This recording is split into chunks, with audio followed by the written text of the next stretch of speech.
નમસ્કાર. વેબિનારમાં જોડાયેલ દરેકનું સ્વાગત છે.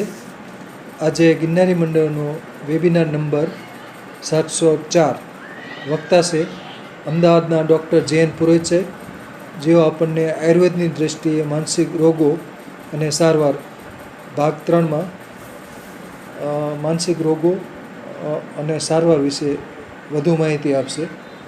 ડૉક્ટર જયંત પુરોહિત સાહેબ. ડૉક્ટર પુરોહિત સાહેબને વિનંતી કે તેઓ પોતાનું વક્તવ્ય હવે શરૂ કરી શકે છે. નમસ્કાર સર. જય ધન્વંતરી.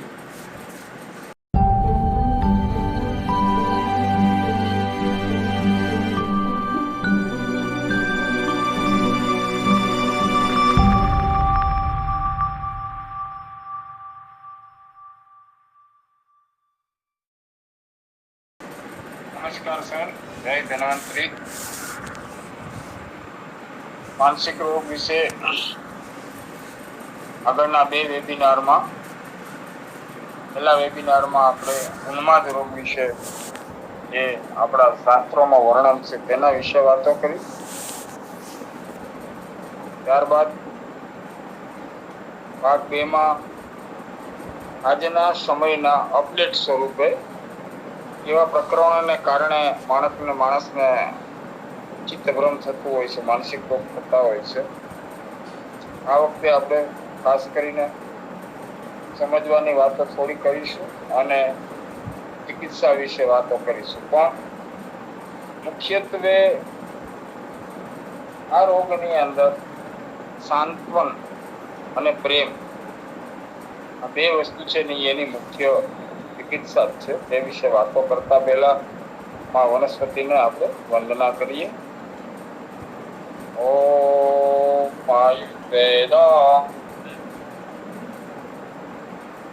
ઓમ આયુર્બલમ યશો વર્ચ પ્રજા પશુન વસુનિચ બ્રહ્મ પ્રજ્ઞાંચ મેઘાંચ ત્વન્નો દેહી વનસ્પતે. ઓમ શાંતિ.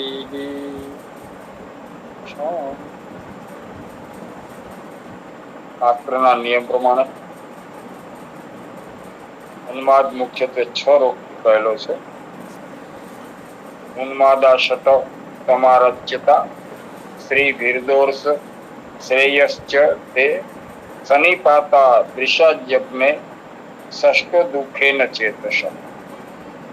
બહુ સરસ આપણા ઋષિ મુનિઓ એના વર્ણન કરેલા. આત્મથી આત્મબંધન આત્મજ્ઞાનમ ચ વિનશ્યતિ સુખ દુઃખમ પરિવેષ્ટિ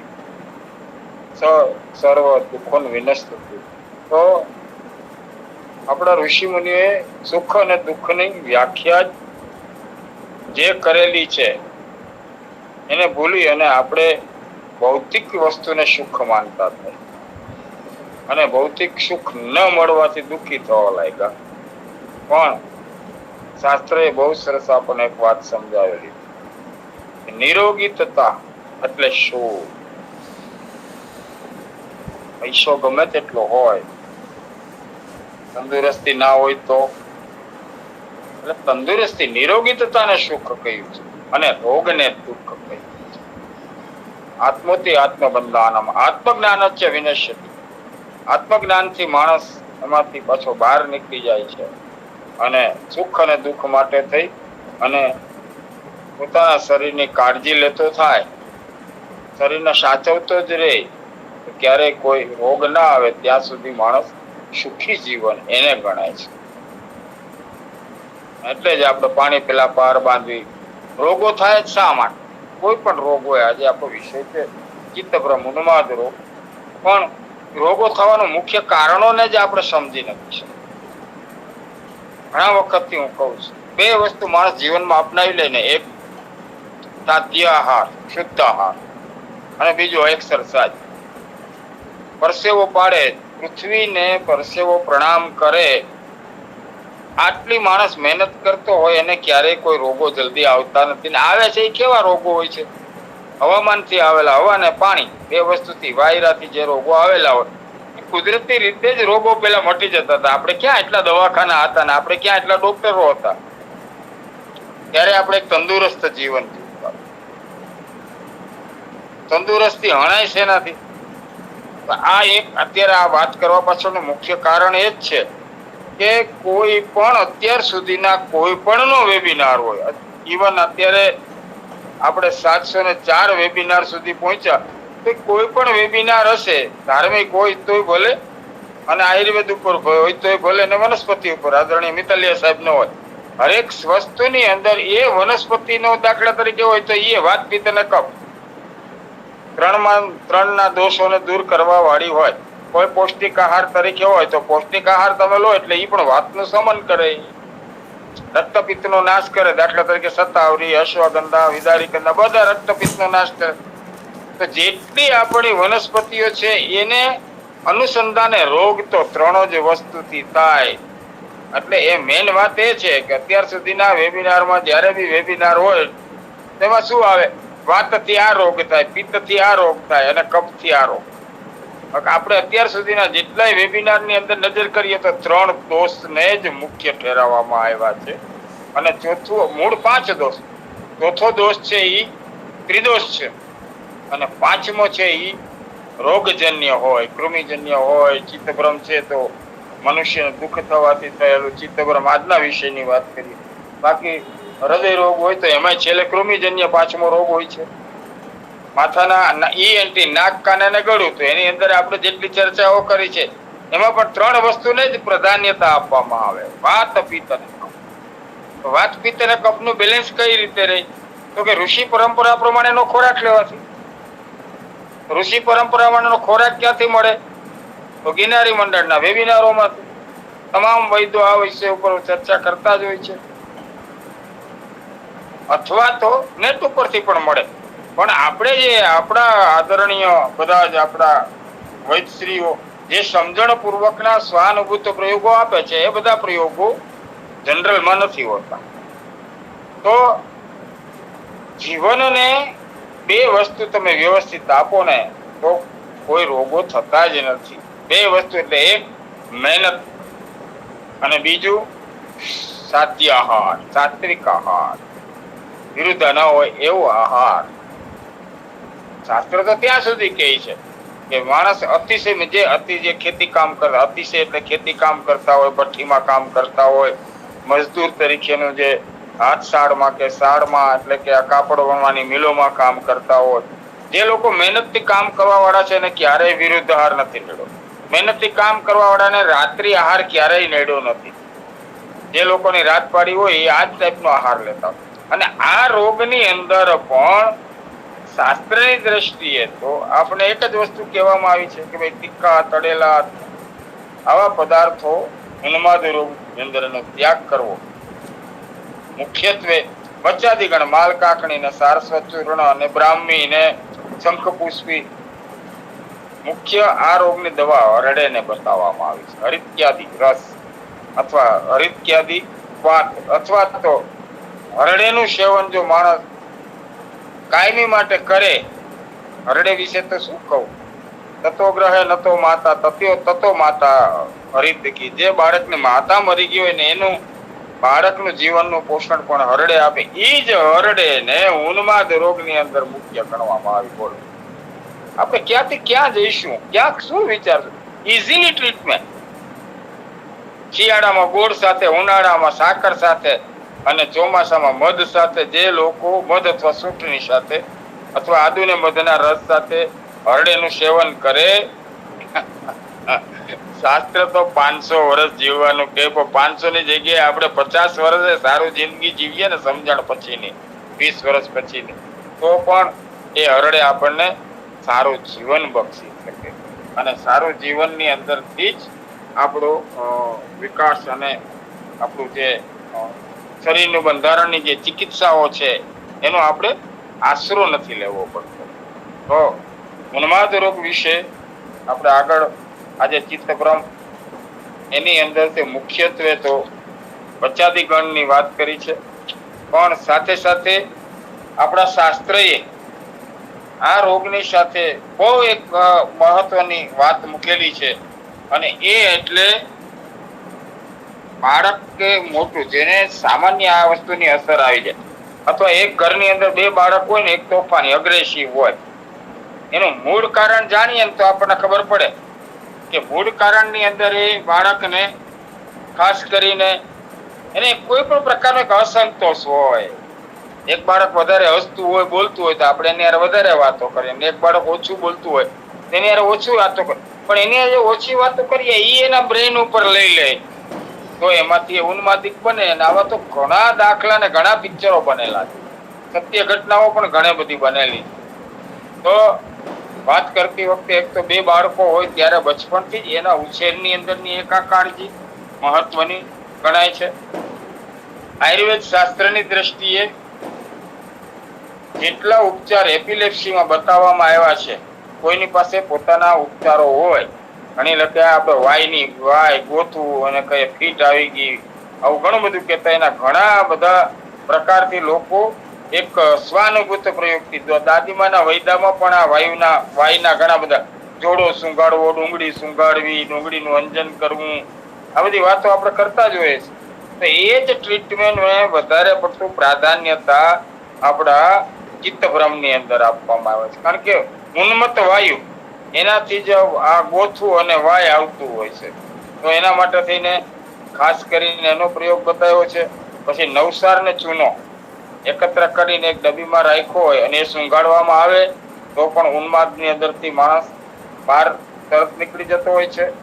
સૂંઠ મરીને લીંડી પીપળ એટલે ત્રિકટ્ટુ, હિંગ સિંધવ ને ઘોડાવચ, કડું સરસવ ને કરંજના બીજ, અને સિરસ એટલે સરસરડા, સફેદ સરસરડાના બીજ, આ બધાનું ચૂર્ણની ગૌમૂત્રમાં વાટી અને ગોળી કરી અને એનું અંજન કરવામાં આવે તો પણ ઉન્માદિક રોગનો નાશ થાય છે. વાયના રોગમાં પણ ખૂબ જ ફાયદો થતો હોય છે. ત્યારબાદ જે અગ્રેસિવ હોય એના માટે એ સમયની ટ્રીટમેન્ટ, અત્યારે આ ટ્રીટમેન્ટ ઉપર પાબંદી છે અને મનાઈ પણ છે, કારણ કે આપણા જે સંવિધાનમાં લખ્યું એને અનુસરીને આપણે ચાલીએ છીએ. બાકી પહેલાના કાળમાં, રાજાશાહીના કાળમાં દર્દીને બાંધી એને સર્પ બતાવી, સર્પ એટલે બિનઝેરી, આપણે જે આ વખતે શિબિરના આપણે સાગવનમાં શિબિરમાં જોયો હતો એવો સર્પ એની પાસે મૂકીને એને બીવડાવીને પણ ઉન્માદમાંથી બહાર લાવવામાં આવતો. આવા ભયંકર જનાવરો બતાવવામાં આવતા, અથવા તો પહાડી માણસ હોય એની પાસે એની સામે ડોળા કાઢે ને એવા બધી ચેષ્ટાઓ કરવામાં આવતી. અને સરસવનું તેલ ચોપડી અને ગરમીમાં બેસાડવામાં આવતો અથવા જમીન ઉપર સુવડાવી દેવામાં આવતો હતો. આ પણ એક પ્રકારની ટ્રીટમેન્ટ હતી, પણ અત્યારના સમયમાં આ ટ્રીટમેન્ટ ઉપર બેન્ડ છે, એટલે આવી કોઈ ટ્રીટમેન્ટ આપણે મગજ ઉપર લેતા નથી. બાકી મુખ્યત્વે બ્રાહ્મી, કોળું, ઘોડાવજ, શંખાવલી, આ બધી આની મુખ્ય દવાઓ છે. જેટલી બ્રેઇન માટે આપણે આ બધી જ વનસ્પતિઓ જ્યારે જ્યારે પરિચયમાં આવે ત્યારે મિતલિયા સાહેબ આપણને સમજાવતા હોય છે, અને વનસ્પતિના ઉપયોગમાં આવે ત્યારે હું પણ એ જ સમજાવતો હોય છે. તો બ્રેન સાથે આ બધી વનસ્પતિઓ સંકળાય છે. બ્રાહ્મી, પછી એને શિરો વિરેચન માટે થઈ સારસ્વત ચૂર્ણ, સારસ્વત અરિષ્ટ અને સારસ્વત ધ્રુત, આ 3 પ્રકારથી સારસ્વત ચૂર્ણમાંથી બનાવવામાં આવે છે, અને એ પણ અત્યારે સારી કંપનીનું ખૂબ જ સરસ મળે છે. તો બ્રાહ્મી, શંખાવલી અને સારસ્વત ધ્રુત, અથવા તો વધારે પડતો ઉન્માદ રોગ હોય તો એવા લોકોને શિરો વિરેચન માટે થઈ અને જ્યોતિષમતીનો ઉપયોગ કરવામાં આવે છે. તેમજ શિરો વિરેચનની ઘણી બધી બીજી પણ વનસ્પતિઓ આપણે જ્યારે પંચકર્મ કરાવવામાં આવે છે એમાં શિરો ધારા કરાવવામાં આવે છે, અને એની અંદર પણ અનેક પ્રકારની વનસ્પતિઓ હોય. ધતુરાના પાંદડાનો રસ અથવા તેના બિયા એને સિદ્ધ કરી, અને આ વૈદ્યોનો પ્રયોગ છે, વૈદ્યો સિવાય કરવો નહીં, કારણ કે ધતુરો છે એમાં પણ ઉપવીસમાં એની ગણતરી થાય છે. તો એના પાંદડાનો રસ અથવા 4 થી 5 બિયા હોય એને ઘીમાં સિદ્ધ કરી અને પછી ઘીની સાથે આપવામાં આવે તો પણ માનસિક રોગની અંદર ખૂબ જ સારું પરિણામ મળતું હોય છે. ત્યારબાદ ધમાસો અથવા બાળ હરડેનો કાંટો ઘી નાખીને આપવાનો. બાળ હરડે એટલે ઇમેજની કેટલી તાકાત હશે, વિચાર તો કરો. આજે બાલ હરડીનો એટલા બધા ઉપયોગો આપણા સમાજની અંદર લોકો કરી રહ્યા છે કે ઈ ઉન્માદ રોગની દવા છે કોઈને ખબર નથી. આપણે એને એરંડિયામાં તળીને એરંડ ભૃષ્ટ હરિતકી તરીકે પેટ સાફ કરવામાં પણ વાપરતા હોઈએ છીએ. પણ ઘીમાં તળી નાખી અને એનો કાઢો બનાવીને પીવામાં આવે ઉન્માદની અંદર ખૂબ જ સરસ મજાનું એનું પરિણામ આવે છે. સાથે સાથે બે વસ્તુની સજેશન વૈદ્યના માર્ગદર્શન પ્રમાણે 10 મૂળનો કાંટો એક ખૂબ જ આ રોગની અંદર સારું પરિણામ લાવે છે. અને બીજું છે 10 મૂળની સાથે સાથે કંકાસાઓ.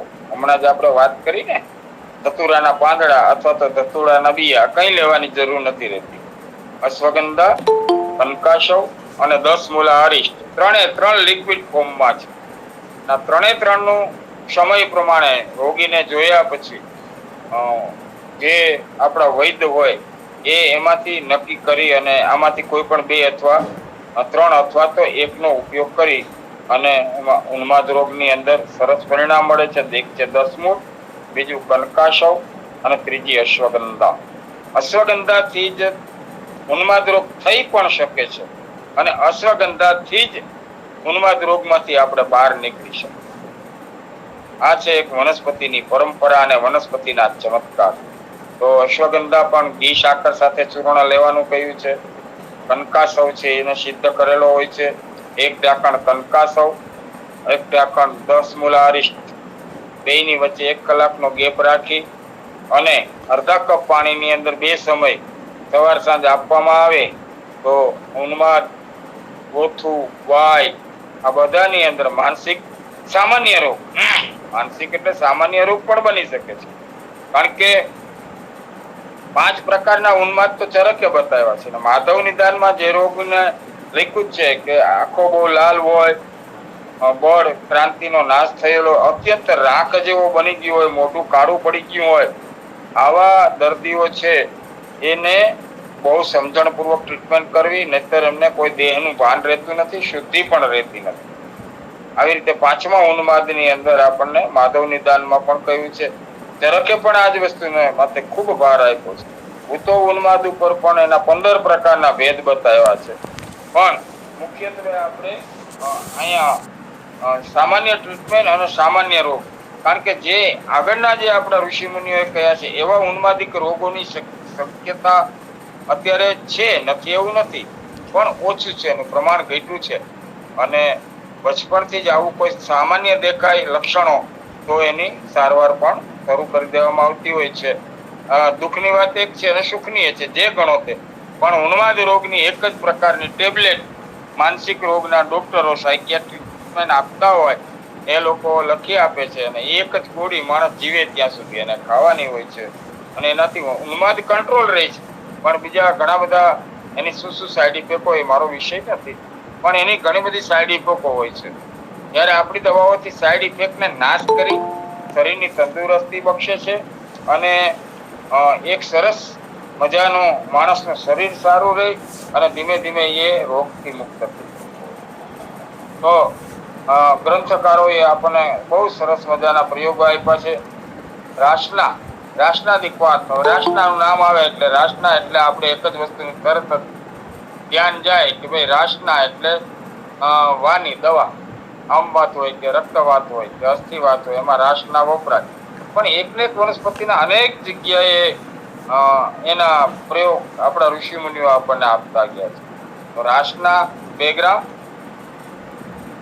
બ્રાહ્મી 2 ગ્રામ, કરિયાતુ 2 ગ્રામ, ચવક 2 ગ્રામ, પાલકાંકણી 2 ગ્રામ, લીંડી પીપર 2 ગ્રામ, સૂંઠ 2 ગ્રામ, પીપરી મૂળના કંઠોડા 2 ગ્રામ અને અજમો 2 ગ્રામ. આ બધું જ મિક્સ કરી અને ઉન્માદી રોગીને ફક્ત ને ફક્ત આમ હિસાબ કરીએ તો એમાં બ્રાહ્મી પાછળથી બીજી 7 ગ્રામ ઉમેરી છે, એટલે ટોટલ બ્રાહ્મી 9 ગ્રામ, રાસના 2 એટલે 11 ને 2 13 ને 2 15 ને 2 17 ને 2 19 ને 2 21 ને 2 23 ને 2 25 ગ્રામ વસ્તુ થઈ.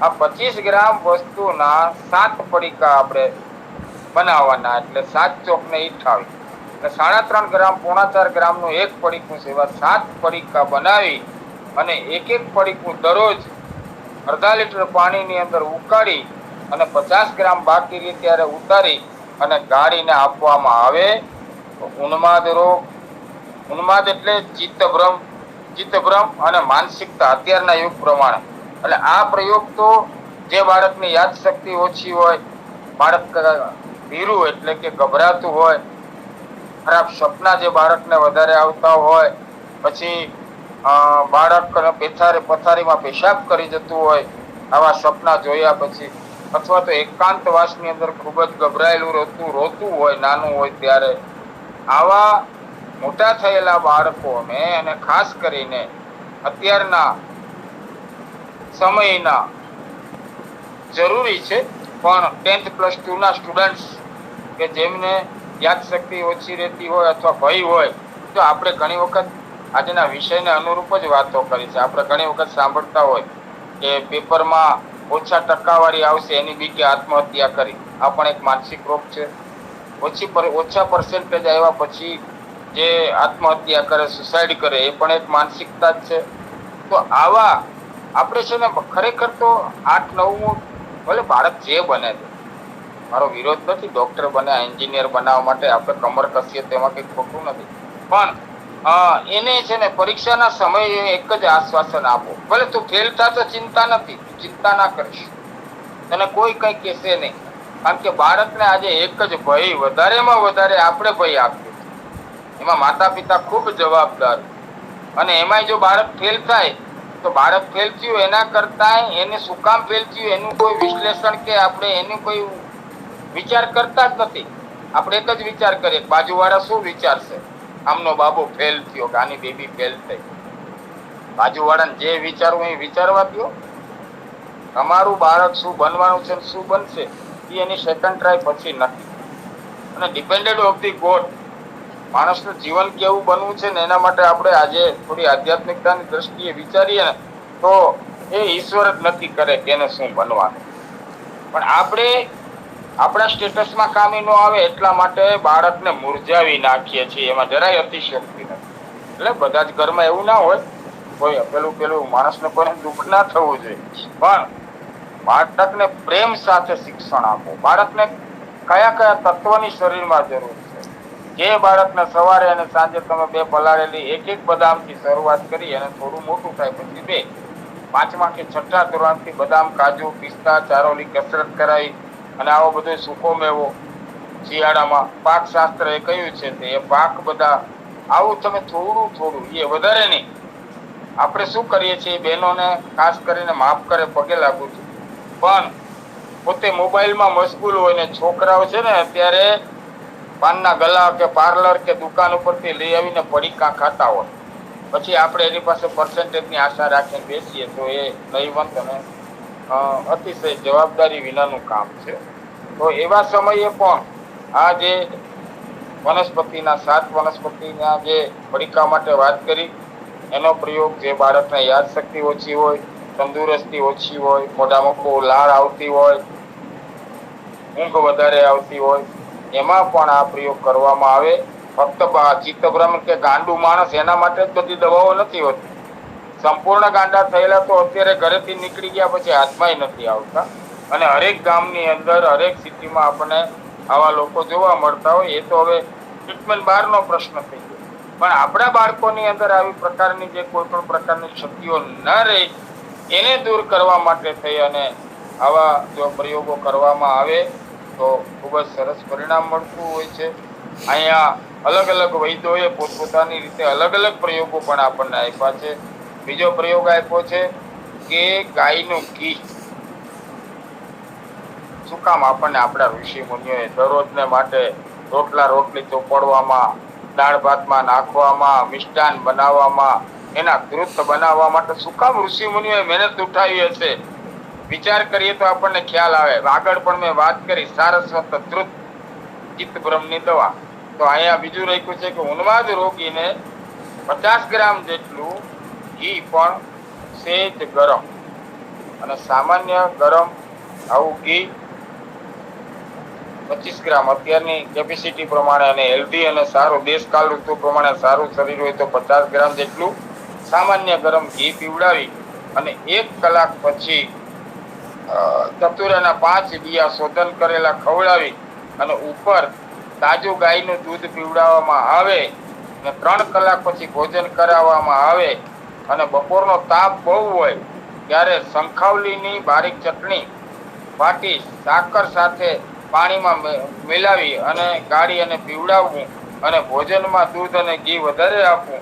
આવી રીતે ઔષધિ આપવાથી ઉન્માદ રોગ થોડા દિવસમાં જડ મૂળથી ચાલ્યો જાય છે. પણ ખાસ એની અંડરલાઈન હવે આવે છે કે પેશન્ટ એટલે કે જેને ચિત્તભ્રમ હોય કે નિર્વ્યસની હોવો જોઈએ. અહીં દારૂનું વ્યસન એનો હોવું જોઈએ, તમાકુ, મસાલા, સિગારેટ આવું કોઈ પણ વ્યસન હોય તો ઉપરનો પ્રયોગ અસફળ રહે છે. પણ પ્રયોગમાં કશું જ નથી છે. વૈદ્યના માર્ગદર્શન પ્રમાણે અથવા વૈદ્ય શોધન કરેલા બિયા આવા ઘણા બધા લોકો કરતા હોય છે શોધન. એમાં ખાસ કરીને આપણા ઠક્કર સાહેબને મળી લેવું, બીજું આપણા વિનોદભાઈ ખરાને મળી લેવું, કારણ કે એ પણ મેડિકલ સ્ટોર આયુર્વેદિક ચલાવે છે. ત્રીજા જામજોધપુરમાં આપણો ગિરનાર મેડિકલ સ્ટોર છે, દીપકભાઈ ગોસ્વામી. તો એમની પાસેથી આવી વસ્તુ મેળવી અને 80% પાગલ અવસ્થામાં ગયેલી વ્યક્તિને જો આ પ્રયોગ કરાવવામાં આવે, 25 આપણે અહીં 5 તોલા નથી લેવું, 50 ગ્રામની જગ્યાએ 25 ગ્રામ ઘીનો પ્રયોગ. આ પ્રયોગ હું બીજી વખત એટલા માટે બે પ્રયોગો રિપીટ કરું છું કે આ બધા વૈદ્યોના સ્વાનુભૂત પ્રયોગો છે અને આનાથી ઘણા આવું પ્રયોગ કર્યા પછી કાયમી માટે જે લાઈફ ટાઈમ જીવે ત્યાં સુધીની જો દવાઓથી માણસને મુક્તિ મળતી હોય તો આવા પ્રયોગ અવશ્ય આપણે કરવા જોઈએ. અને આ પ્રયોગ દ્વારા આપણે માણસને રોગમુક્ત કરી શકાય. અસાધ્ય ગણના અને સાધ્ય ગણના આ બે વસ્તુ વૈદ્ય નથી કરી શકે. અસાધ્ય રોગી હોય તો જેને આપણે જોઈએ જ છીએ, આજે ઘણી બધી સંસ્થાઓ પણ એને લઈ જાય છે અને એને નવડાવવા, ધોવડાવવા, એને ખવડાવવું, પીવડાવવું બધું કરે છે, જેને આપણે સંપૂર્ણ પ્રમાણે ગાંડા કહેતા હોઈએ. અમદાવાદમાં આવી 2-3 સંસ્થાઓ છે, એ લોકો પણ ગાંડાની સારવાર કરે છે. મોરબીની અંદર યદુનંદન ગૌશાળા છે, ત્યાં હું 35-40 ગાંડાને જોઈ આવ્યો છું. અને અમદાવાદમાં વૃંદાવન કરીને એક માતૃઘર એવું નામ આપ્યું છે, ત્યાં પણ હું જઈ આવેલો છું. આ લોકો બહુ વ્યવસ્થિત રીતે આ લોકોને સારવાર આપે છે અને વૃંદાવનમાં તેની પાસે થોડું કામ કરાવે, એની બૌદ્ધિક લેવલને સુધારવાની કોશિશ કરી રહ્યા છે. અને ઘણા લોકો ત્યાં આવ્યા પછી સારા પણ થાય છે યદુનંદનમાં કે વૃંદાવનમાં. તો એની પાછળનું મુખ્ય કારણ એમના સંચાલકોએ એક જ કીધું કે અમે એને ખૂબ પ્રેમ આપીએ છીએ. એની જે ઈચ્છા હોય ને એ પ્રમાણે એને શરૂઆતમાં અમે કરવા દઈએ અને એમાંથી ધીમે ધીમે ધીમે માણસ વિચારતો થાય. તો આવા જે પ્રયોગો અત્યારે આપણને આપ્યા છે એ બધા જ પ્રયોગોની અંદરથી આ સામાન્ય પ્રયોગ દ્વારા પણ આપણે આ રોગમાંથી મુક્ત થઈ શકાય. બાકી શાસ્ત્રોક્ત પ્રયોગ તરીકે તો સારસ્વત ચૂર્ણ, સારસ્વત અરિષ્ટ, ઉન્માદ ગુંજાકુશ રસ, ઉન્માદ ભંજન રસ, ભૂતાકાશમ રસ, બ્રાહ્મી ધ્રુત, ક્ષીર કલ્યાણ ધ્રુત, અશ્વગંધા અરિષ્ટ, ચવનપ્રા અવલેશ. ચવનપ્રા અવલેશનો એટલા માટે અહીં ચવનપ્રાશની વાત કરું છું કે જનરલ આપણે બધા જ લોકોને આ ચવનપ્રાશ તો વર્ષોથી અને જેવા જે લોકો ગિરનારી મંડળ અથવા તો આવા આપણા આયુર્વેદિક મંદિર સાથે સંકળાયેલા છે એવા લોકો બનાવે પણ છે. અને ખાસ કરીને એનો ઉપયોગ પણ આપણા લગભગ 80% આ વેબિનાર સાથે જોડાયેલા હોય એવા લોકો તેનો ઉપયોગ કરે છે. પણ આપણે ખાલી ચવનપ્રાશને સમજવાની જરૂર હોય. હવે આ ટ્રીટમેન્ટની અંદર ચવનપ્રાશ છે એ આજે ઘણાને ખબર પડશે. બાકી ચવનપ્રાશ તો એની જીવનગીમાં ઘણી વખત ખાધો હોય. આપણા મંગળાબેને બહુ સરસ બનાવે છે અને બીજા પણ ઘણા બધા લોકો આપણા ગ્રુપમાં બનાવે જ છે. પણ ખાધા પછી ખબર એ છે કે ચવનપ્રાશ એટલે ટોનિક, ચવનપ્રાશ એટલે ખાવાથી સારું રહે. પણ ઉન્માદ રોગની અંદર જે બાળકની યાદશક્તિ ઓછી અથવા ભીરું અને ગભરાતું હોય આવા બાળકોને પણ ચવનપ્રાશ 1 ચમચી ઘી નાખીને ખવડાવવામાં આવે. તો પાતળું હોય તો 2 ચમચી ઘી નાખી શકાય બનાવીને આવેલું ક્યાંયથી ચ્યવનપ્રાશ હોય એમાં તમે પાછું ઉપરથી ઘી ઉમેરીને એનું સેવન કરવામાં આવે તો મગજ માટે ખૂબ જ સારો હોય છે. કારણ કે અત્યારે જે ચ્યવનપ્રાશ બનાવવામાં છે બ્રાહ્મી, સારસ્વત, સીતોપલાદી ચૂર્ણ, ચાતુર્જાત, ત્રિકટુ, ત્રિપદ આવું બધું નાખીને બનાવવામાં આવે છે. ટેસ્ટફુલ અને આમ બી સરસ બનાવવામાં આવે છે. તો ચ્યવનપ્રાશ પણ એક મારો આજનો વેબિનારની જે ચિકિત્સાઓ છે એ પર થઈ ગયેલા જે લોકો છે એના કરતા અત્યારે બાળકને ઘરની અંદરથી જો આવી ટ્રીટમેન્ટ આપવામાં આવે તો એને ફ્યુચરમાં આવા રોગો થાય જ નહીં એના માટેનો મારો પ્રયત્ન. એટલે આપણે જે અત્યારે ઘરમાં જે વસ્તુનો ઉપયોગ કરતા હોય એ વસ્તુ બાજુનું લક્ષ્યને વધારે ધ્યાનમાં લીધું છે. સાથે સાથે જે લોકોને આવા રોગ હોય અથવા તો ઘરની અંદરનો આપણને છે ને આપણા ઋષિમુનિઓ શું કીધું, જ્યારે તમે કોઈ વૈદ્યોની દવા ખાતા હોય ત્યારે જ પરેજી છે. બાકી આયુર્વેદ શાસ્ત્ર ક્યાં એવું કઈ લખ્યું છે કે ફલાણી વસ્તુ ખાવી જ નહીં જિંદગી ભર. હા, તમને માફક ન હોય તો નહીં ખાઓ. અને હરેક રોગોની કઈ ને કઈ પરેજી આપણા ઋષિમુનિ લખીને જ ગયા છે. દાખલા તરીકે ઉન્માદ રોગ જેને થયેલો હોય તો એ લોકોને મુખ્ય ખોરાક તરીકે મગભાત છે, ધારેશણ દૂધ, ઘઉંની રોટલી અથવા ઘઉંનો શીરો, જૂનું કોળું, પરવળ, તાંદળીઓ, નારિયેળ ખાવા આપવું, કોઠાનો પાવડર અને ફણસ, આટલી વસ્તુ ખાસ કરીને મુખ્ય ખોરાક તરીકે આમાં લીધી છે. તમાશાને વનસ્પતિ તરીકે દવા તરીકે એનો ઉપયોગ લીધો. નથી શું ખાવાનું, જે નથી ખાવાનું એ જ આપણે ખાઈએ છીએ. એટલે જ આજે વેબિનારની સાથે જ બોલું છું, સહન શક્તિનો અભાવ છે જ. ક્યારે માણસ અવિવેકી બની જાય ને ક્યારે તમારું અપમાન કરી નાખી કાંઈ નક્કી નહીં. કારણ કે આપણો ખોરાક જ હતી ગરમ ભોજન. ન ચાલે. અમારા બાબાના તો નામ નથી બોલતો કોઈનું, પણ અમારા બાબાને તો દાળ 2 વખત 3 વખત ગરમ કરવી પડે જમતો હોય ત્યારે. દાળ ગરમ જ જોઈએ. આ એક માનસિકતા છે. ગરમ ખોરાક એક તો મગજના બેલેન્સને ઈ બેલેન્સ કરે છે, પ્રાકૃતિક તામસી બનાવે છે, દાંતને ખરાબ કરે છે, ગળાની અંદરના ચાંદા અને થ્રોટને પણ ખરાબ કરે છે. છતાં અતિશય ગરમ ભોજન 1 કલાક સુધી ભોજનને ગરમ જ કહી શકાય. છતાંય ઠીક છે, અમુક વસ્તુ શિયાળામાં આપણે ગરમ લઈ શકાય. તો ગરમ ભોજન વ્યસન તરીકે ખાસ જે લોકોને વ્યસનો હોય એ વ્યસનનો ત્યાગ કરવો અપથ્યમાં, વિરુદ્ધાસન ન કરવા. વિરુદ્ધાસન એટલે કે આપણને ખબર જ ન હોય કે જમીન આપણે કયું આસન કરાય. એવા જે આસન અત્યારે યોગની અંદર ખૂબ આપણે ઘણું બધું નથી જાણતા એવા યોગ ન કરવા. એના જે યોગના આસન હોય યોગી પાસેથી શીખવા, યોગિક ક્રિયાઓ જે લોકો શીખેલા હોય એની પાસેથી શીખી ન કરવા. ગમે તેમ કોઈ કસરતો ના કરવી. આ પણ બધા આસન જ છે, પણ એ ગમે તેમ કરવા જો એક તો ટેન્શન ખૂબ જ હોય ત્યારે કોઈ યોગ ના થાય. ત્યારે હળવા યોગ કરવાના.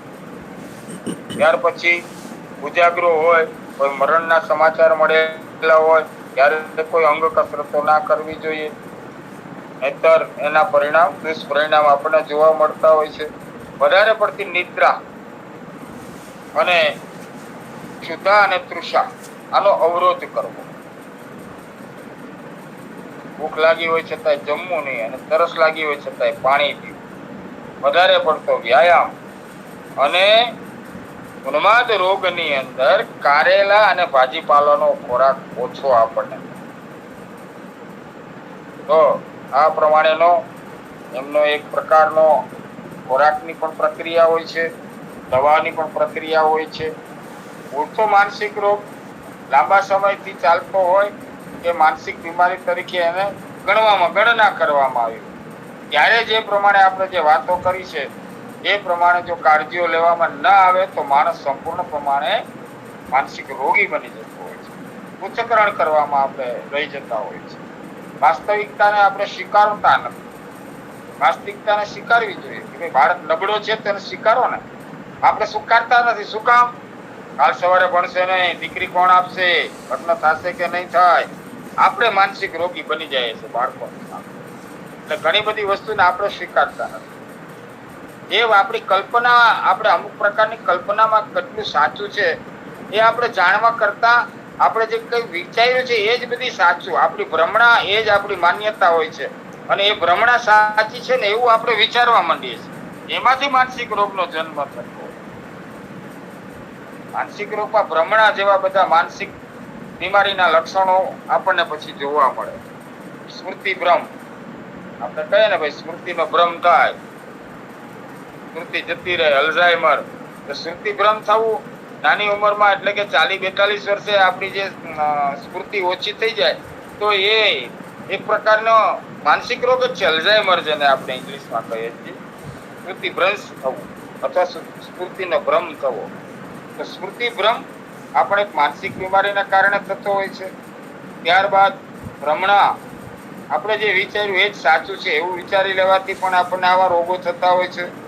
અને લાંબા સમયની તકલીફ પછી આપણે આશ્ચર્યચકિત રીતે, અસામાન્ય રીતે આ બધી વસ્તુને સ્વીકારતા હોય છે.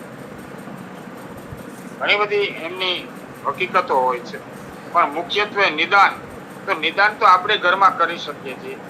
બાળકની હાલચાલ, બાળકનું જીવન, બાળક ક્યાં જાય છે, બાળક કેટલા ઉજાગરા કરે છે, બાળક કેટલો સમય સુધી મોબાઈલ લઈને બેસે છે.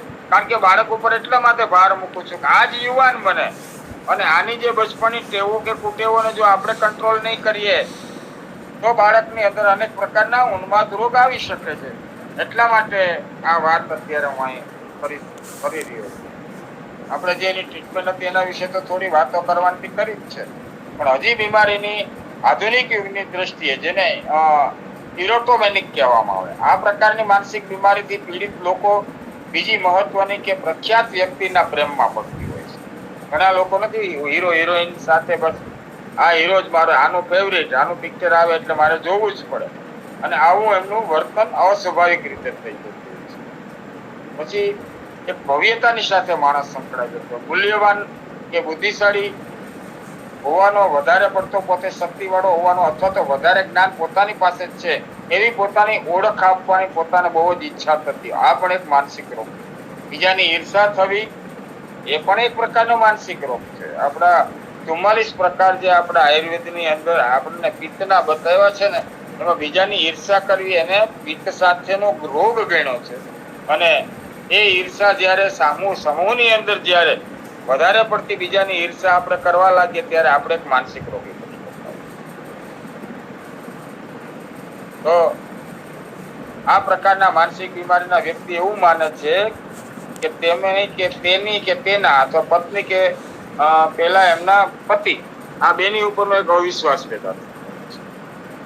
એવો પણ એક આપણા દાંપત્ય જીવનની અંદર આવતો એક ઈર્ષાનો રોગ હોય છે.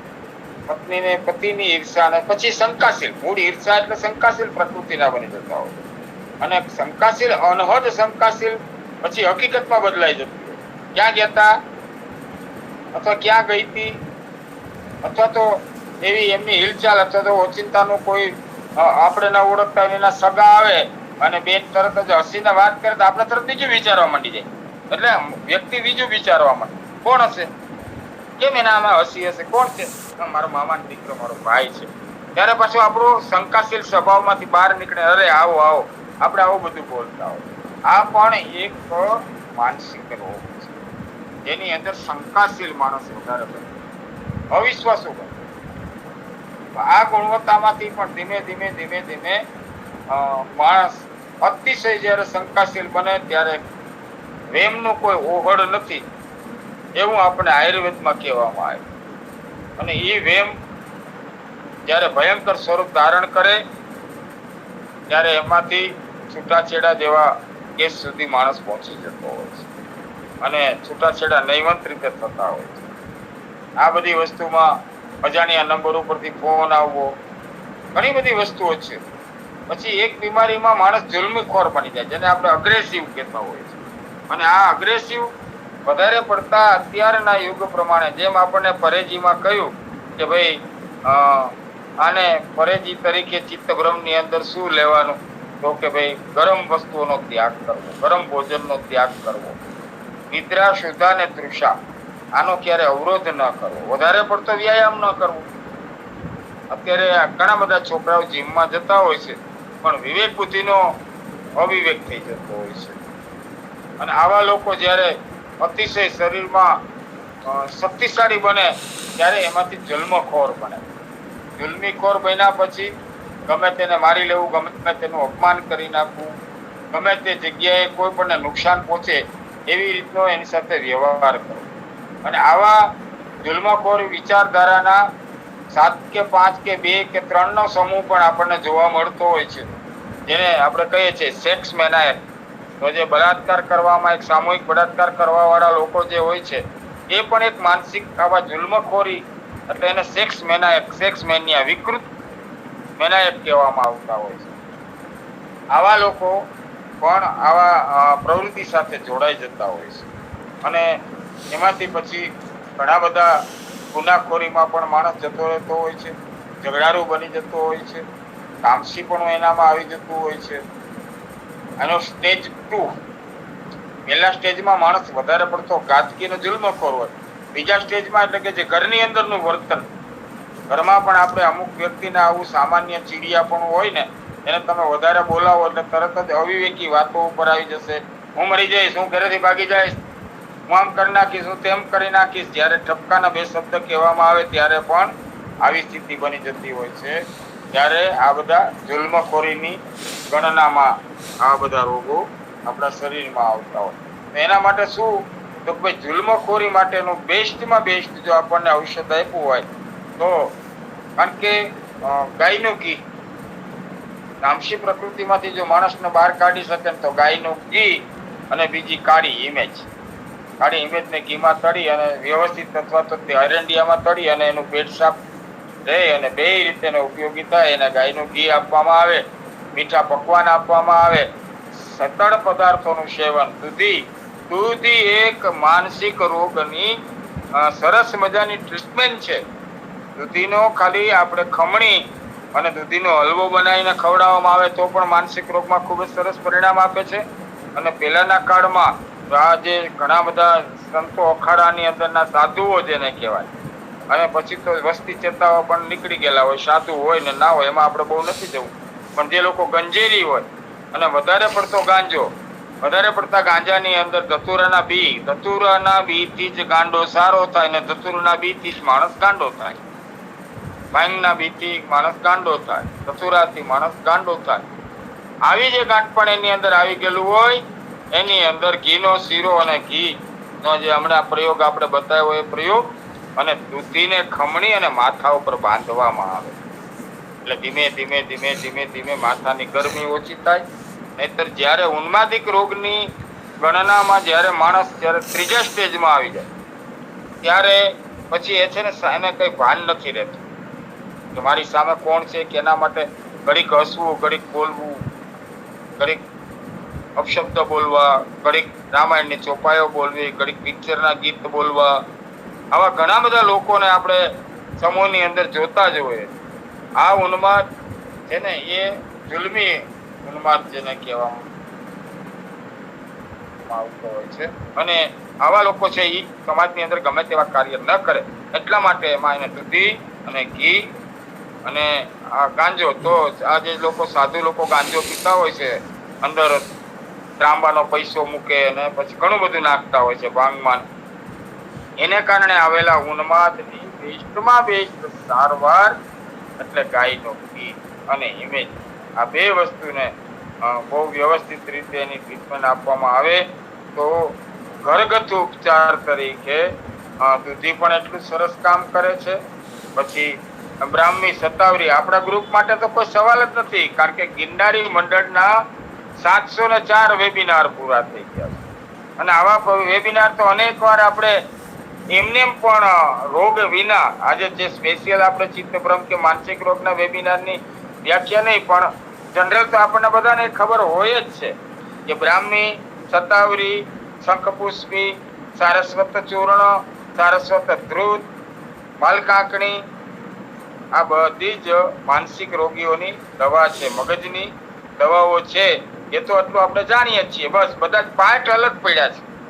ભેગા કરવા માટે સારા વૈદ્યોની જરૂર હોય છે અને સારા વૈદ્યના માર્ગદર્શન નીચે આવા પ્રયોગો કરવામાં આવે, વ્યવસ્થિત પરેજીમાં વ્યસન મુક્ત થાય અને વધારે પડતો શરીરની અંદરની ગરમી ઉત્પન્ન કરતા ખોરાકો નહીં લેવાના, ખોરાકો નહીં લેવાના એટલે આપણે તો બધા વેજ જ છીએ, પણ નોનવેજ જેવા ખોરાકો બંધ કરાવી, સાત્વિક ભોજન કરાવી અને આવા પ્રયોગો કરવામાં આવે તો સામાન્ય ઉન્માદ રોગમાંથી આપણે સરસ મજાના ઘરના પ્રયોગો દ્વારા પણ રોગીને મુક્ત કરી શકાય છે. પણ જો આપણે વધારે પડતા એજ્યુકેટેડ હોઈએ અને વધારે પડતી કોઈ પણ બીજી પેથીને ચાહતા હોઈએ તો એની ટ્રીટમેન્ટ તરીકે આપણે જે ગોળી કાયમી માટે ચાલુ કરી દઈએ છીએ. આવી ગોળીથી રોગીઓને બચાવવા એ આપણો એક ગિરનારી મંડળમાં ભલે જેટલા સભ્યો આજે જોડાયેલા હોય, 10 હોય કે 20 હોય કે ગમે તેટલા, એને એક અભિયાનની ખાસ જરૂર છે. તો આવા પ્રયોગો કરી અને કાયમી ગોળી લેતા લોકોને પણ આપણે મુક્ત કરી શકીએ છીએ. ત્યારબાદ એક વંશીય માણસને માનસિક રોગની બીમારી હોય છે કે એના પરિવારમાં તમે જોયું તો એક ને એક પરિવારમાં બધા આપણે લઘુ બુદ્ધિવાળા છે અથવા તો અલ્પ બુદ્ધિવાળા છે. એમાં આખા ઘરના સભ્યોમાંથી ઘણા બધા લોકો આવા માનસિક રોગથી પીડાતા હોય છે અને એમાં લગભગ એક ઘરની અંદરથી એના એક કુટુંબની અંદરથી 2-3 લોકો આપણને આવા બચપણથી જ જોવા મળતા હોય છે, કારણ કે એમનો વિકાસ જ ઓછો હોય છે.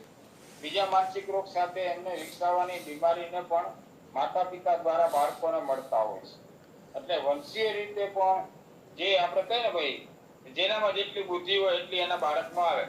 જો અત્યારે માણસ બુદ્ધિશાળી સમાજ બન્યો છે, એનું એક તમને સરસ મજાનું ઉદાહરણ આપું તો આજે બાળકને મોબાઈલ જોતા કે મોબાઈલ કેવી રીતે ઓપરેટ કરવો એ શીખવાડવું પડતું નથી, કારણ કે માતા પિતા છે એ અત્યારે મોબાઈલના યુગમાં સારા આપણે પોઝિટિવ અત્યારે વિચારી, નેગેટિવ મોબાઈલ માટે નથી વિચારતા. ભાઈ હોય તેનો બિઝનેસ, લેપટોપ કે જે કઈ લઈને બેસતા હોય, મોબાઈલની અંદરથી બિઝનેસની સાથે સંકળાયેલા હોય. બહેનો પણ ઘણા બધા બિઝનેસ સાથે સંકળાયેલા હોય છે, ભરતકામ ને આ ને તેને, ડિઝાઇન ને ફેશન ને આ ને તે. તો એ બધી વસ્તુ કરવાના હિસાબે બાળકની અંદર મોબાઈલ ઓપરેટ કરતા એને શીખવાડવું નથી. આ એક માનસિક અનુમાનસિક જે વંશીય આપણા બાળકની અંદર આવે અને એનો સારો એક પોઝિટિવ દાખલો આપું તો ભગવાન કૃષ્ણએ 6 કોઠાનું યુદ્ધ સુભદ્રાને સંભળાયું હતું અને એ સુભદ્રાનું 6 કોઠાનું યુદ્ધ અભિમન્યુને યાદ રહી ગયું. તો માતાના ઉદરમાં બાળક હોય ત્યારથી આ રોગ, ઘણા બધા વંશીય રોગ આવી શકે છે અને ના આવે અથવા તો આવા વંશીય રોગોને કાયમી માટે દૂર કરવાની પ્રક્રિયા એટલે સારા દિવસો પછી આવા અતિશય ગરમ ભોજનનું સેવન ન કરવું, રાત દિવસે ઊંઘવું નહીં, વધારે પડતું 1-2 કલાકનો સમય કાઢી ભગવાનના સાનિધ્યમાં બેસવું, 12મો 15મો અધ્યાય ખૂબ જ પ્રેમાળ જીવનને બનાવી નાખવું. તામસી પ્રકૃતિમાંથી સાત્વિક પ્રકૃતિમાં આવી જાય તો આને પણ આપણે ચેન્જ કરી શકીએ છીએ. આવા ઘણા બધા પ્રકારના યોગ, શાસ્ત્ર, અભ્યાસ અને રોગો વિશેની આજની ચર્ચા આપણે ખૂબ સરસ મજાની રહી છે. તો આજના વેબિનારને અત્રે પૂર્ણ કરતા આપણે માનસિક રોગના 3 વેબિનારની સાથે સારવાર અને રોગ થવાનું કઈ રીતનું, અત્યારના યુગમાં કેવી રીતે આ રોગ થાય છે તેની વાતો કરી અને આજે અહીંયા હું મારા પ્રવચનને વિરામ આપું છું. સર્વત્ર સુખિનઃ સંતુ, સર્વે સંતો નિરામયા, સર્વે ભદ્રાણિ પશ્યન્તુ, મા કશ્ચિત દુઃખમાપ્નુયાત. ઓમ શાંતિ શાંતિ શાંતિ. ખૂબ ખૂબ આભાર ડૉક્ટર જૈન પુરોહિત સાહેબનો, જેમણે આજે માનસિક રોગો અને સારવાર એટલે ઘણા બધા માનસિક રોગો વિશે ચર્ચા કરી, ઘણા બધા આયુર્વેદિક ઔષધો વિશે પણ ચર્ચા કરી અને ઘણા બધા જે વનસ્પતિઓ છે, જડીબુટ્ટીઓ છે એના વિશે પણ સરસ માર્ગદર્શન આપ્યું, ઘણા બધા યોગો વિશે માહિતી આપી. માનસિક રોગો થવાના કારણો પણ ઘણા બધા એમણે જણાવ્યા હશે અને સરસ રહ્યું વક્તવ્ય, રસપ્રદ રહ્યું. માનસિક રોગોમાં ઘણા બધા છે અને ઘણા બધા કારણો પણ જવાબદાર છે. વારસાગત કારણ પણ જવાબદાર ગણાવેલ છે. તો હિસ્ટીરિયા, એપિલેપ્સિસ એવા રોગો થતા હોય છે. માઇગ્રેન, આધાશીશી અને માથાનો દુખાવો એ પણ તો સામાન્ય કારણ છે. એ તો માથાનો દુખાવો અનેક કારણોસર થતો હોય છે. પણ ડિપ્રેશન એ પણ ખાસ આજકાલ વિશેષ જોવા મળતું હોય છે, ડિપ્રેશન. અને બાકી ઉન્માદ, ડિલેરિયમ, અનિદ્રા અને અતિનિદ્રા પણ જોવા મળતું હોય છે. અમુકને એ રીતની વ્યસનને કારણે અતિનિદ્રા જોવા મળતું હોય છે, કુંભકર્ણની જેમ. અને અમુકને ઊંઘ નથી આવતી એવું પણ જોવા મળતું. મેનિન્જાઇટિસ એટલે કે મગજનો તાવ અથવા મગજમાં સોજો આવી જતો હોય છે, તો એ પણ જોવા મળે છે. બ્રેઇન ટ્યુમર ને કારણે પણ માનસિક એટલે કોમામાં કે બીજા માં અસર થતી હોય છે. કોમામાં પણ જતા રહેતા હોય છે. બ્રેઇન સ્ટ્રોક થતો હોય છે. પછી અલ્ઝાઇમર, મોટી ઉંમરને કારણે અલ્ઝાઇમર થતું હોય છે. એટલે કે સ્મૃતિભ્રંશ કે સ્મૃતિભ્રમ થતો હોય છે. સિઝોફ્રેનિયા થતો હોય, વર્ટિગો, ચક્કર આવવાના કે અથવા કંપવા, પાર્કિન્સોનિઝમ. તો કંપવા પણ એક પ્રકારનો માનસિક રોગ જ છે. એ પણ અમુક વારસાગત રીતે પણ ધ્રુજારી થતી હોય છે. અને અમુક મોટી ઉંમરને કારણે પણ અથવા અમુક ખોરાકમાં કે એવી કોઈ ખામી આવી ગઈ, એમિનો એસિડ કે અમુક પ્રકારના એમિનો એસિડને ઉણપ હોય તો પણ પાર્કિન્સોનિઝમ થતો હોય છે. એટલે હોર્મોન ઇમ્બેલેન્સ થવાથી પણ માનસિક રોગો થતા હોય છે.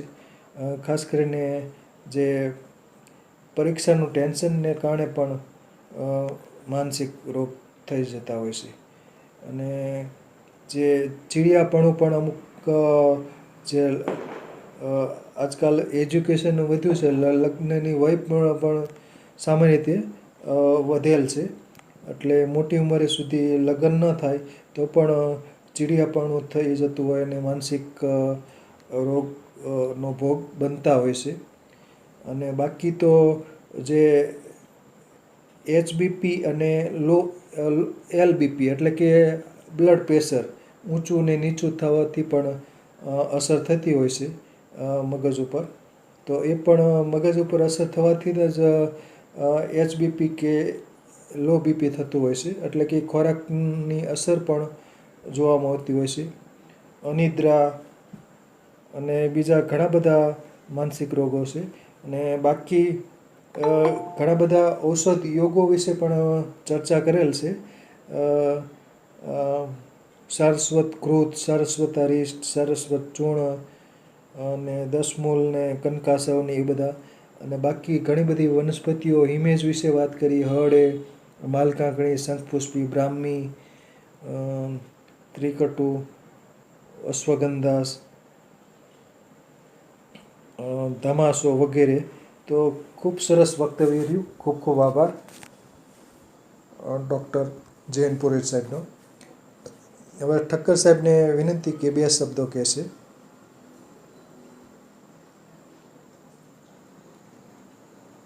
જય ધન્વંતરી. થોડોક લેટ જોઈન થયો હતો, પણ જે સાંભળ્યું એનું અને અગાઉનું પણ થોડું કન્ક્લુઝન એટલું કહી શકાય કે મનોરોગો આપણા 24 કલાકની દૈનિક જે ક્રિયા, દિનચર્યા જેને આપણે કહીએ, તો એના શાસ્ત્રમાં 3 રીતે ભાગ પાડેલા છે. 8 કલાકની ગણતરી રાખીને. તો 8 કલાક સમ્યક નિદ્રા માટે મૂકેલા છે. હવે આજની નવી વિચારસરણી મુજબ અને નવી જીવન પદ્ધતિ મુજબ માણસને નિદ્રાની અછત દેખાવા માંડી. પૂર્ણ નિદ્રા લઈ શકતા નથી. પહેલું પગથિયું ત્યાંથી શરૂ થાય. કારણ કે મેડિકલ સાયન્સમાં સાયકાટ્રિક પેશન્ટ પાસે જ્યારે આવા પેશન્ટોને લઈ જાય છે ત્યારે એને સેડેટિવ આપે યા તો ટ્રાન્ક્વિલાઇઝર આપે, એટલે ગેનની દવા, ઊંઘ એને વધારે આવે એવી દવા આપતા હોય છે. આ એમના સાયન્સ મુજબ પણ આ જ વસ્તુ એ લોકો જોવે છે કે નિદ્રાનો અભાવ, પૂર્ણ નિદ્રા ન થવી એ પહેલું પગથિયું. બીજી ઔષધની વાત કરીએ તો આદરણીય પુરોહિત સાહેબે ચર્ચામાં લીધી કે નહીં મને ખબર નથી, પણ એક ઔષધ જે પાગલ કી જડીબુટ્ટી તરીકે કહેવાય છે, સર્પગંધા. હવે સર્પગંધાનું વૈજ્ઞાનિક સંશોધન એવું કહે છે કે એ નિદ્રાજનન છે. એટલે સર્પગંધાને બીજા ઘટકો સાથે ઉમેરી અને ઘી સાથે જો આપવામાં આવે, સાહેબે ઘી ઉપર બહુ જ ભાર મૂક્યો, અને વાસ્તવિકમાં ઘી જો પ્રમાણસર શરીરમાં દૈનિક લેવામાં આવે તો ચાર્વક જેવા ચાર્વકે આ વસ્તુ કીધી છે, ઋણમ કૃત્વા ઘૃતમ પિબેત, દેવું કરીને પણ ઘી પીવું જોઈએ. તો ચાર્વકને તો આમ તો નાસ્તિકની એક મનો ભાવો સાથેનો વ્યક્તિ તરીકે જોવામાં આવે છે, અથવા તો વિદ્વાન તરીકે જોવામાં આવે છે.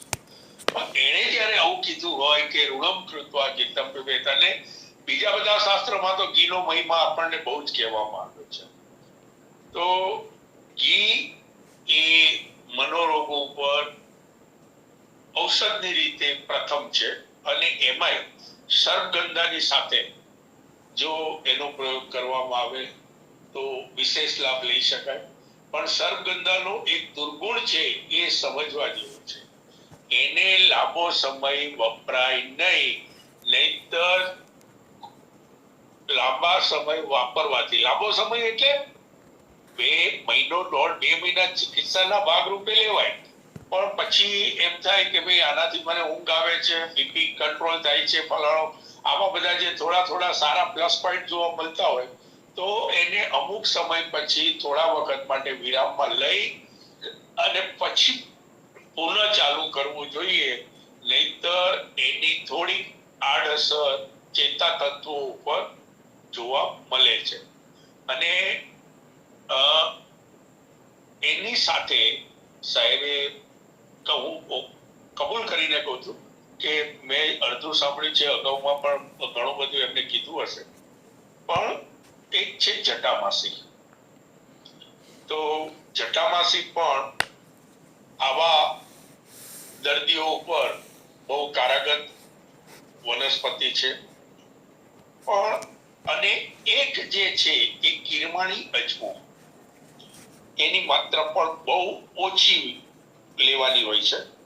તો આ બધી વનસ્પતિઓ મનોરોગો પર કારગત પુરવાર થઈ છે. એની માત્રાને એ વૈદ્યની નિગરાણીમાં વૈદ્ય જોડે સલાહ મશવરા કરીને લેવી જોઈએ. ત્રણેય ઔષધો ચિકિત્સામાં ઉપયોગી છે, પણ જો વિવેક બુદ્ધિ રાખ્યા વગર, માત્રાનું ધ્યાન રાખ્યા વગર અને કેટલા સમય માટે લેવાનું એનું જો જ્ઞાન ન હોય તો લાભ થવાની બદલે નુકસાન થવાની પણ સંભાવનાઓ જોડાયેલી છે. વિશેષ ન કહેતા અસ્તુ. જય ધન્વંતરી. જય ધન્વંતરી, જય ધન્વંતરી. ખૂબ ખૂબ આભાર વૈદ્ય શ્રી વિનોદભાઈ ઠક્કર સાહેબનો, સરસ પૂરક માહિતી આપી. ઘોડાવજ ને બધું તો ઉપયોગી છે જ, તે માલકાંકણી છે, જટામાસી, અમુક ઊંઘ લાવનાર પણ આપણા દ્રવ્યો છે, જટામાસી છે, પછી લીંડી પીપર કે ગંઠોડા, અશ્વગંધાથી પણ ઊંઘ આવતી હોય છે. અને બીજું અફીણ પણ ઊંઘ લાવનાર છે, પણ અફીણની વપરાશ માટે પ્રતિબંધ હોવાથી ખાસ કરીને ખસખસ, અફીણના જે બીજ હોય છે, ખસખસ છે એ પણ ઊંઘ લાવનાર હોય છે. એટલે આધુનિકમાં તો ઊંઘ લાવનાર દ્રવ્યો જ વિશેષ આપતા હોય છે, જેમ કે સેડેટિવ્સ ને બધી જે ઠક્કર સાહેબે વાત કીધી, ઊંઘ લાવનાર ગોળીઓ જ આપતા હોય છે. પણ એનું ઊંઘ લાવનાર ગોળીઓ લાંબા સમય સુધી લેવાથી પછી વ્યસન જેવું થઈ જતું હોય છે. એટલે અને બીજું લાંબો સમય ઊંઘી રહેવાથી અમુક વખતે વજન પણ ખૂબ વધતું હોય છે, એ પણ જોવા મળેલ છે. સરસ રહ્યું વક્તવ્ય ડૉક્ટર જૈન પુરોહિત સાહેબનું. હવે વિજયંકાબેન મેડમને અનુરોધ છે કે 2 શબ્દો કહી શકે. વિજયંકાબેન શાહ, ડૉક્ટર વિજયંકાબેન શાહ.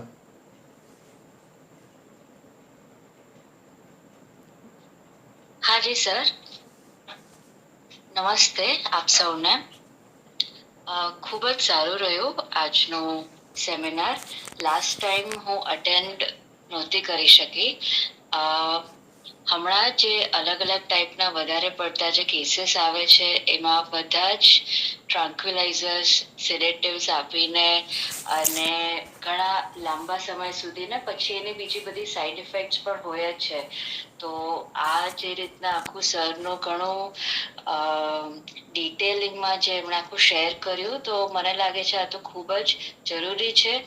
અને પ્લસ લોંગ ટર્મ સુધી કોઈ પણ જાતના ડિપેન્ડન્સીમાંથી એ ધીમે ધીમે જો પેશન્ટ બહાર આવે તો એની માટે આ એક સમગ્ર રીતે ચિકિત્સા, મેડિસિન સાથે behavioural modification, cognitive behavioural therapy એટલે કે કાઉન્સિલિંગ, સાયકોથેરપી, એનો પણ જો સપોર્ટ મળે તો ખૂબ સારી રીતના રિઝલ્ટ આવે છે.